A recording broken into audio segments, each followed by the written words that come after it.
რომ ქართულ ხალხში არის პროტესტი და ვერ დაკეთახმებს იმაში, რომ ეს პროტესტი არ არსებობს. როგორ არ არსებობს? მე მჯერა რომ პროტესტი არის რუსთაველზე, მე ვხედავ. არა, ვერ დაკეთახმებიო, მე არ მithქვამს რომ არ არის. ყველასში არის პროტესტი, მაგრამ გულისხმობ მე ვამბობ უკაცრავად მაშინ დავაკონკრეტებ თუ რამე გაუგებრად თქვი.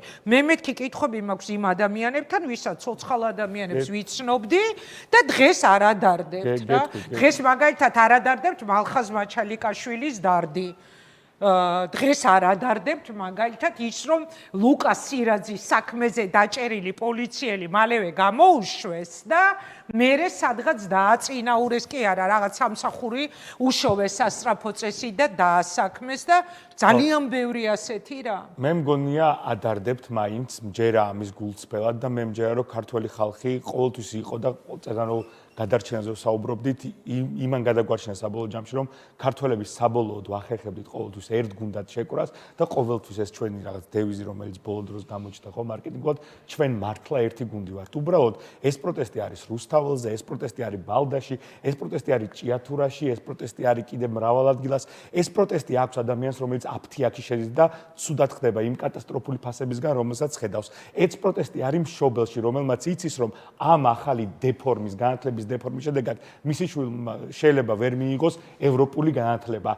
ეს პროტესტი არის კიდევ უამრავ სხვა ადამიანში, რომელიც უბრალოდ ვერ ხედავს ძალას და იმედგაცრუებულია ამით. ჩვენ უნდა დავანახოთ ძალა, ჩვენ უნდა დავანახოთ ჩვენი ქმედებებით, ჩვენი საუბრით საზოგადოებაზე, ჩვენი ერთიანობით, ჩვენი მოქმედებებით, ყოველდღიური ბრძოლით უნდა დავანახოთ ეს ძალა. სამწუხაროდ დღეს ამ ძალას ქართული საზოგადოება ვერ ხედავს აქეთ ამ მხარეს და ამიტომ არიან ეს პროტესტები თავისთვის ცალ-ცალკე. ბალდელებთან ჩემი მეგობარი ჟურნალისტი მეუბნებოდა რომ ბალდელებთან რო ჩავდივართ, მათ გონიათ რომ რუსთაველზე საერთოდ არავინ არ იცის ამ პროტესტის შესახებ. ჭიათურელებსაც იგივე გონიათ და სინამდვილეში ეგ არის პრობლემა. ჩვენ ისინი ვერ ხედავენ ამ ძალას. ჩვენ უნდა დავანახოთ ეს ძალა და დაუბრუნოთ იმედი მთელ საზოგადოებას, რომელსაც უამრავი პროტესტი აქვს, უამრავ რაღაცაზე დარდობს დღეს ქართველი.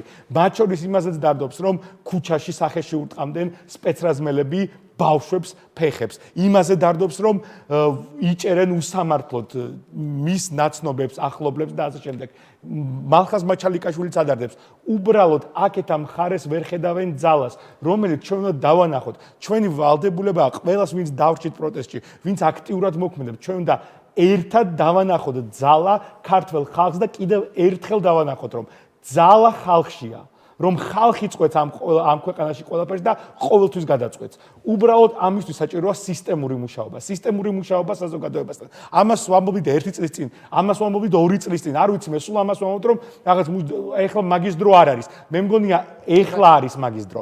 მაგის დრო არის მუშაობის, საზოგადოებასთან ლაპარაკის იმ პრობლემებზე თითოეულ ჯგუფს რა აწუხებს, თითოეულ ადამიანს რა აწუხებს. ამაზე სასაუბროთ. იმის თქმა რომ ჩვენ რო რუსთაველზე ვდგავართ, ჩვენ რო ბალდაში ვაპროტესტებთ, ჩვენ რო ჭიათურაში ვაპროტესტებთ, ეს პროტესტი არ არის უბრალოდ ჭიათურის, უბრალოდ რუსთაველის, უბრალოდ ბალდის. ეს ყველაფერი ეხება ქართულ საზოგადოებას.